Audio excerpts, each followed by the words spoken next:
SnowTrax Television, going strong for 25 years. SnowTrax is sponsored by Ski-Doo Snowmobiles. Experience that Ski-Doo feeling. Yamaha, conquer snow. And by FXR Racing, maximum versatility for all conditions.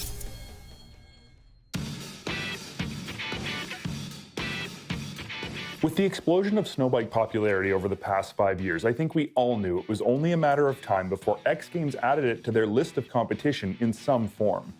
One of the most interesting and diverse competitors among the impressive and varied group of snowbike racers competing at X Games this year is last year's X Games gold winner, Cody Matta. We caught up with Cody while he was shooting some footage for a Monster Energy project to learn a little bit more about who he is, the incredible list of sports that he's been successful in, and, most importantly, what it takes to win an X Games gold medal. So I started riding bikes when I was 3 years old. As soon as I could ride a pedal bike, my dad got me a PW50. Just worked my way up through the motocross ranks. And then I had a crossover year with some injuries, as well as I was also racing mini street bikes at the same time, like a TTR 125 with street tires on it. In the crossover year, we were riding more and more street biking, and 2008, I had a choice to make whether I was gonna continue down the dirt bike path or street bike racing, and ended up going with road racing. 2008 made my debut on the Amateur SV650 Cup. Won that championship, backed it up in 2009 with the Amateur 600 Series Cup. Turned pro when I was 16 in 2010, racing 600 and 1000, and then 2011 did the XR 1200 Cup. It was a Spec Series Harley-Davidson Cup. I was like 17, 18 that year. I wrapped up a second and retired from street bike racing at the age of 18. Went to the drilling rigs and was out of racing for a few years, actually. Just got back into racing, motocross, back on Yamahas, doing some Western Nationals as well as provincial racing. At the same time, the snow bike thing was sparking, and going into the 2016 winter, I started trying to sell my sled. I was sledding at the time. Sold my sled, had a snow bike kit on the next day, and was off to the mountains and loved every minute of it. Really saw the potential of where it could go, but never really thought about racing them. Just thought about filming and doing the cool things, the sled films and backcountry, and pushing what snow bikes could do there. I think a big part of it is, it's not ADD, but like I cannot do the same thing for a long time. I get bored. Winter it's half a year, and then the rest of the year I either go dirt biking, base jumping, and it stays fresh. So every time it starts snowing again, I'm ready for it, and I want that snow, and I want to be in the mountains or on the track. I think what's even more interesting than all the things Cody has done is how he sees all of those things coming together to make him faster on a snow bike.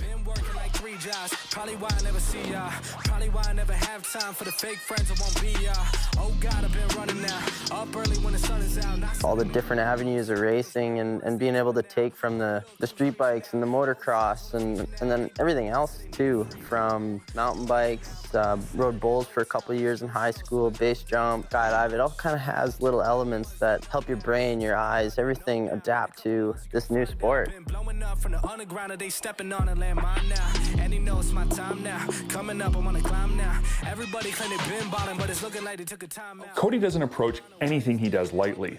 Methodical would be the best way to describe how Cody approaches training and preparing for X Games competition.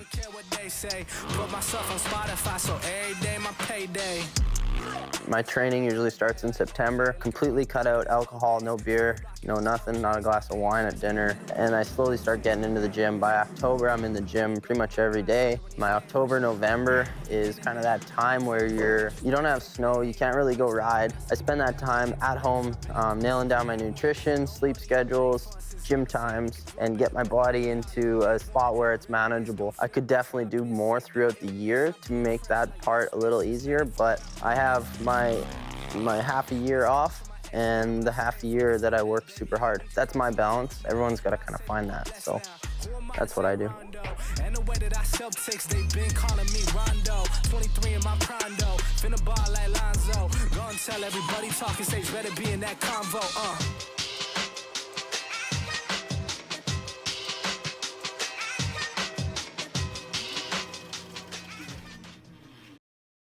Obviously, physical conditioning and bike prep are the most important aspects of being ready to race at X Games, but Cody is very clear that a long list of excellent sponsors are what make all of this possible.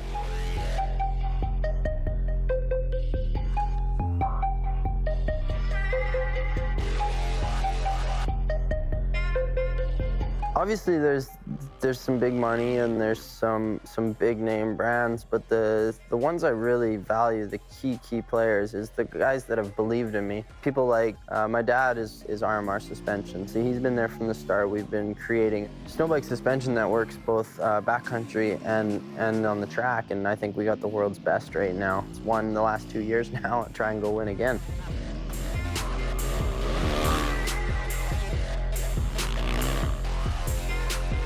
And then Yamaha Canada with CycleWorks Foothills has been there the whole time as well. Raise Motorsports. This year, more recent, now we got Monster on board and Scott Sports World. I'm really excited about that. We're gonna start a nice relationship with some big companies and move forward with that, so that's cool. Some of the companies that have been there from the start, like Yamaha Motor Canada, CycleWorks Foothills, Yeti, Raise Motorsports, RMR Suspensions, that were there at the first qualifiers getting us to X Games. The guys that believe in me, it's cool to bring those to this next chapter. Now we're with Monster Energy, Scott Sports, so we're gonna go and try and win it again for them. Now we got some really big tier sponsors. We got some guys that have been with us through the whole journey, a bike that's ready to go.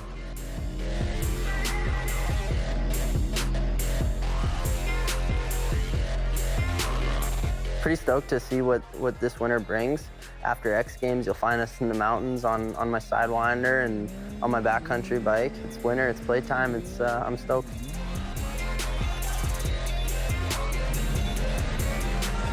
The base of any snow bike is obviously the bike itself, and Cody has nothing but praise for his YZ450F, but he also spends a considerable amount of time on his sled in the backcountry as well.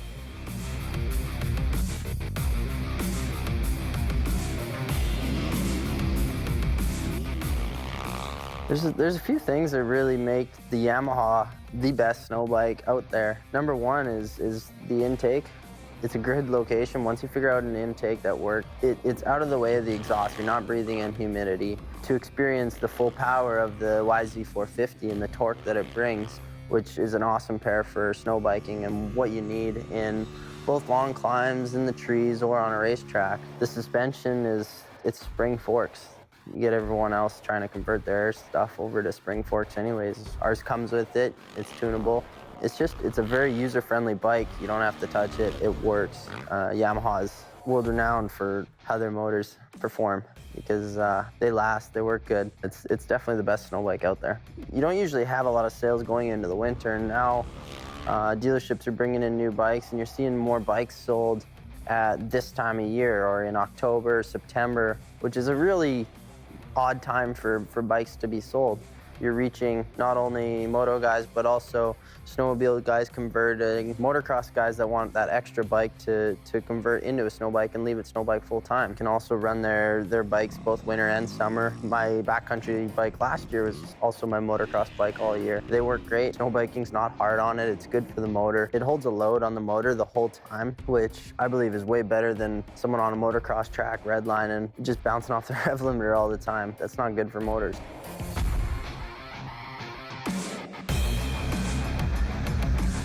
Last year was the first year that I started messing around on the Yamaha Sidewinder and had a lot of fun. The thing works good. It's got a lot of power. It's very maneuverable. You can get it in the tight trees, pull along things, jump it, go upside down. It pretty much does everything. And after riding a season on that, you jump on a buddy's two-stroke and it's just not as fun. There's no way I would go back. So we're getting into our second year of having a sled full-time for the full season. If I'm not filming snow bike stuff, I'm usually in the backcountry on my sled because it's just too much fun.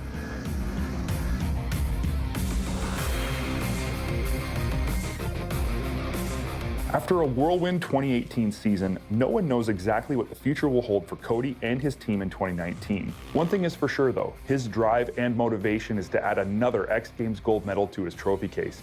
And it seems to me When Cody Matta sets his mind to something, there isn't a force on earth that can stop him.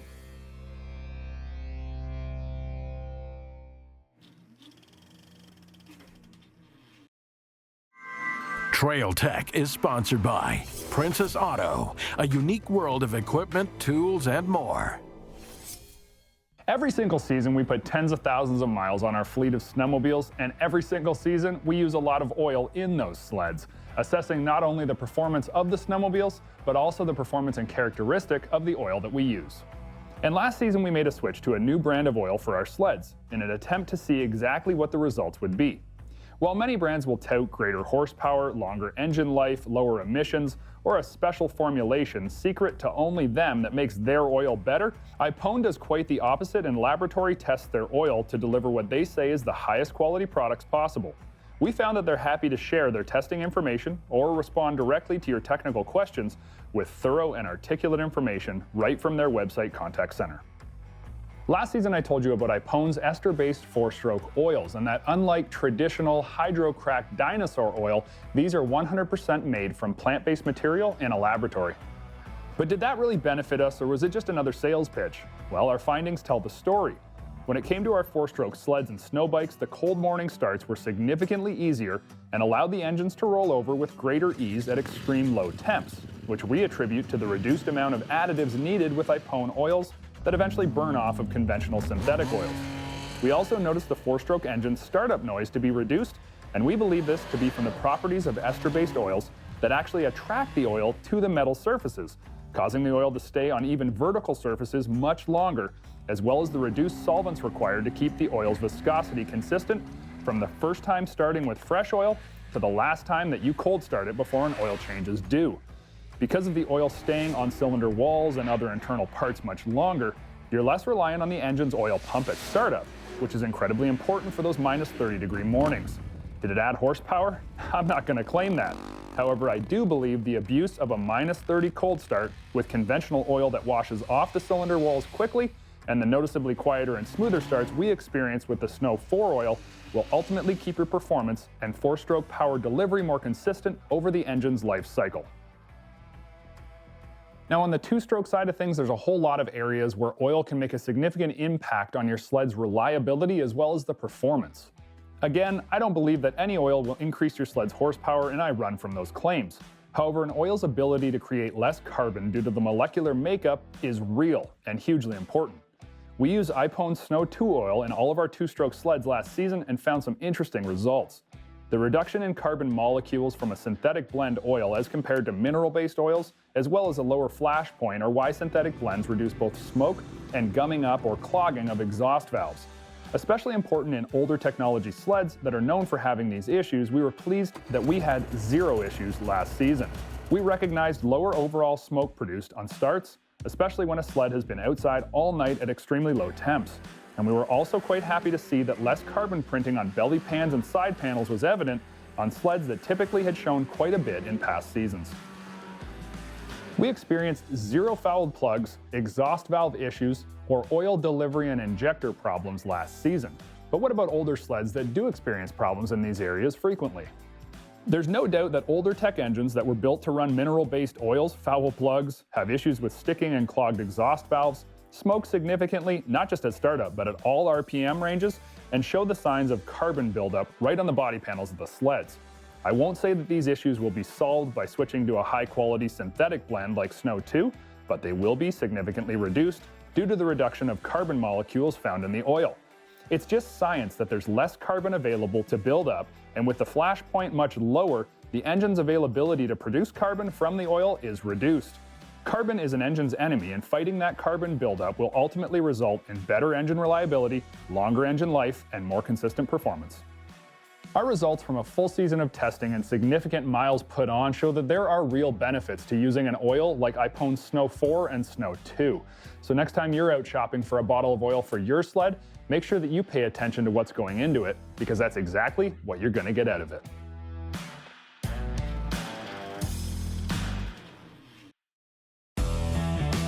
Closed captioning of SnowTrax is sponsored by Triton Trailers, built for adventure. For 2019, the Polaris Indy has taken a bit of a turn. Now no longer a lesser-equipped sled with fewer options, the Indy XC has features and benefits you're not going to find anywhere else in the Polaris lineup.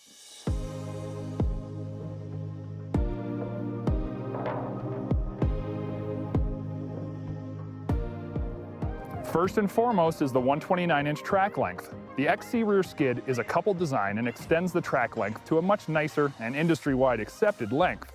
Truthfully, the 129s are now the real 120s. As everyone agrees, 129 sacrifices almost nothing and gains huge in the compliance and ride department. But what is it about the XC rear skid that really sets this Indy in the premium category? And to answer that, it's not as simple as just one thing. It's a whole lot of things with a lot of fine tuning to produce what might just possibly be the best riding rear skid over the most varying terrain in the entire industry. I know that statement sounds like there's fine print, but it's not like that. The truth is, Polaris learned a lot with the ProRide rear uncoupled skid, and they've always known a great deal about coupled designs, and the XC, well, it's a melting of both of those concepts to bring the ultimate in ride quality with minimal adjustment needed. Not to say you don't have to adjust the XC, but it isn't like the Rush where fine tuning is needed. The XC rear skid is coupled, which means that the front and rear shock are mechanically linked, and they'll work together to soften out bumps. While Polaris claims it works excellent over far more conditions than the Rush or Switchback, I'd say if anything, they understated it. This skid literally removes most of the trail chatter, braking bumps, mid-size moguls, and even some of the one-hit wonder trail craters you encounter on late-season rides. It's almost as though you're levitating over the junk your buddies ahead of you get beat up by. While the rear skid isn't completely perfect, it's very close to it, and it's benefited by some of the best rear shocks that we've ever seen. Polaris and Walker Evans go hand in hand, however Indy did not until now, and this new generation of XC skid gets the best quality Walker shocks we've ever seen. They're similar to the race sled velocity shocks with the piggyback mounted lower on the shock body and allowing for greater resistance on bottoming and better bump compliance. Oh, and they have loads of adjustability too. When you link all this up to a very long front torque arm and the 129 rail length, you have a true competitor for the Skidoo R-Motion. Now, the base model Indy always struck a chord with us from a handling perspective, and the new Indy XC in designer clothes, yeah, it can walk the walk as well. Underneath all that purdy painted tunnel, glossy plastics, and fancy bits is the heart of an Indy. Even at 129 inches, you get the surgeon's knife precision as you carve this sled through the trails. Up front, the IFS still produces unmatched responsiveness and confidence-inspiring bump absorption, but features Walker Evans piggybacks with lots of adjustment available. I can handily say this is my favorite handling front end in the business, and when you match it up with the 129 XC skid, well, this is a sled I wouldn't mind having in my own garage. I'm not trying to sidestep the power question. Yeah, this is a 600, and no, it hasn't seen any updates. But does the Liberty 600 really need an update? The answer, it's twofold. It's both yes and no. Truly, for the performance and economy deliveries of this sled, nothing is needed. It hits like an 800 and it pulls hard from tip-in till the thumb warmer gets cozy with the hand grips. And there really isn't anything to complain about in between. But is that enough for today's tech-savvy buyers? Arctic's Slot Skirt 600 is techy and brings reliability to a new level with a simple but very smart design. Skidoo's 600R is, well, it's a Skidoo. It's high-end and very tech-focused, with only a hint of oil used and straw-sipping fuel usage. Reliability will be known once we see more time. So while the Polaris 600 Liberty Cleanfire is a solid performer, it's the elder of the group. Does that mean it's bad? Certainly not, but it's no longer the best technology, and it may not be at the top of the horsepower game either. But then again, this is a 600 Indy XC. If we wanted big power, let's buy an 850 Indy and be done with it. But in my opinion, 600 class buyers are looking for good performance, great reliability, and excellent economy. And this sled, yeah, it delivers in full on those fronts.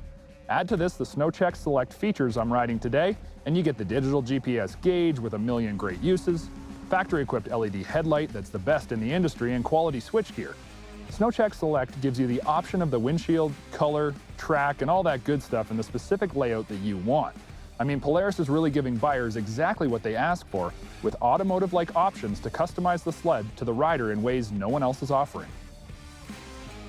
The 600 Indy XC is a force to be reckoned with. It delivers power and economy that are amongst the best in its class, and handling that might just be second to none. SnowTrax has been sponsored by Polaris Snowmobiles, MVRP Power Sports, race-inspired, trail-proven, and by the wide world of Arctic Cat.